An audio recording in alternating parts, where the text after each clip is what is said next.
What's up, everybody? I'm here with Paul Weber. Paul's our head of Natural Resource Division here at Parks, Sonoma County Regional Parks. My name is James Gore, I'm County Supervisor. I'm here with your great crew, right? A little bit of a windy day, but still good. You got these amazing piles you've done back here. We're at Foothill Regional Park, and we're doing what's right. We're not putting ourselves into these positions of either being complacent and not doing anything with fire, veg management, or being totally fearful and actually creating a bigger problem of avoiding what needs to be done, right? So I'm just inspired about maybe 2 months ago, I was up here with my family and my dog walking around. I saw all the work that you and your crew had done.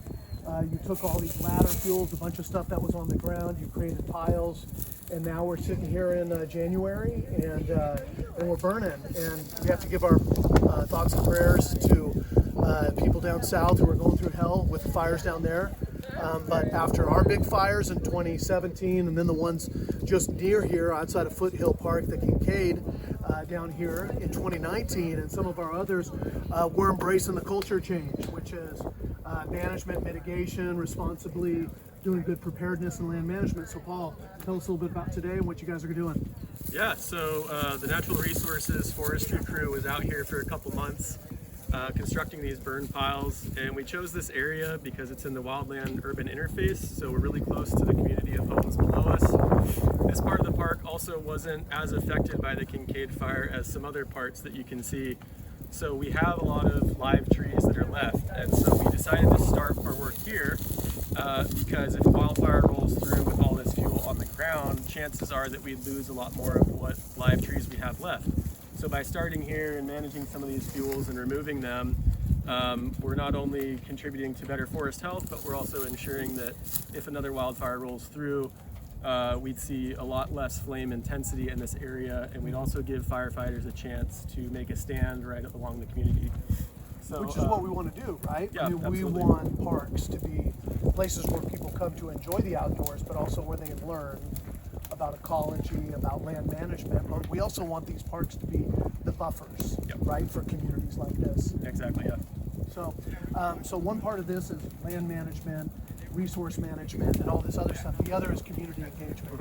You were telling me that last week, or maybe a couple weeks ago, we had a bunch more piles going up on a different section of the park.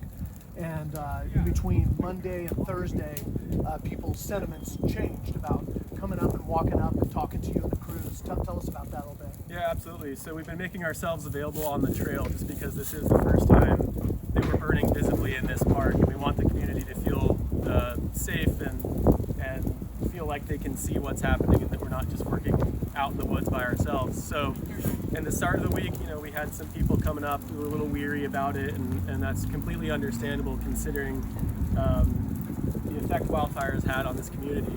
And so people were asking a lot of good questions and generally curious. And by the third day of burning, we were coming out and folks were walking by comfortably, and they were able to see the work that we were doing isn't out of control. We have our forestry crew here who are all firefighter trained and been doing this for a long time. And once the community kind of sees that we know what we're doing, we have the right resources, the right permits, then everyone's a little more comfortable. So what makes today a day that you're willing to come out here, even with a little bit of wind, even with other things, and just be able to trust that this is an okay day to be able to do burn? Because I'm sure that's what people think. They're like, hey, it feels a little windy, it's whatever, but we look underneath us, and yeah, we have some dry grass, but we have green grass. We've had 20 inches of rain so far this year. What makes you confident? Yeah, exactly that. So we've had a good amount of rain in this area, so we're no longer concerned about ember cast igniting anything but the piles themselves. We're also operating within what we call a prescription, so we need to adhere to in order to do a burn like this. One of them is fuel moisture, another is wind. We're still in prescription. It is a little windy today, but we're in prescription for that. We're not afraid of this fire escaping or moving anywhere but the piles themselves. And as backup, you have, I see behind us, tell us a little bit about what they got here and what you have some tanks and some other equipment over here. Yeah, absolutely. So we always have water resources on hand, more so than we think we're going to need. That's just good practice. So we have a Type 6 engine with 250 gallons of water, lots of hose. We can do a hose layoff of that and access any part of this park that we need to. We've got 85 gallons of the UTV slip-in QTAC unit here, and another extra 500 gallons in the water trailer. But if you can get a hose lay, so taking hose from a water source to where your planned burn is, you need to have that available in case of an escape and for putting trees out if we don't want those ones to be on fire and protecting the live ones. So generally when we're burning, we like to have good access. Here we have a trail that we can drive.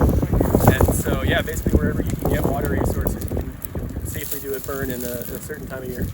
Well, I love it because we're here, we're not just what you would call mitigating a risk, like trying to lessen the potential danger of something. At the same time, this is improving the conditions here in this spot. As you said, we're here to protect these live trees. We want these beautiful oaks that are quintessential to around here to be healthy, not so tight and highly dense and with ladder fuels and all over the place that some people think it looks like a nice forest, but really somebody who knows fire comes in and says, this is a danger to us and our community. So this is good for the land here, this is good for the flora and fauna here, this is good for the community, Windsor and others that are just out there.